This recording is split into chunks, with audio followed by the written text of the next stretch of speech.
علیکم، آپ دیکھ رہے ہیں کے نیوز ایچ ڈی میں ہوں حارث علی شاہ گیلانی۔ چلتے ہیں آج کی اہم خبروں کی طرف۔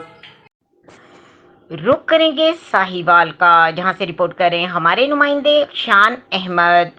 پولیس تھانہ سٹی کی کارروائی، منشیات فروش گرفتار، 1 کلو سے زائد چرس برآمد، 5 کس جواری رنگے ہاتھوں گرفتار، 2 مقدمہ درج کر لیے گئے۔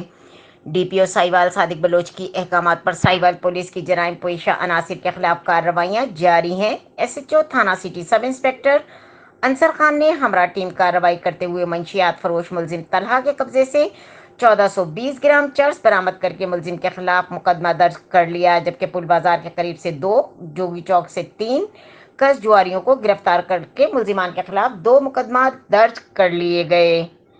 مزید خبروں اور اپڈیٹس کے لیے ہمارے ساتھ رہیے گا، تب تک کے لیے اپنا خیال رکھیے گا۔ اللہ حافظ۔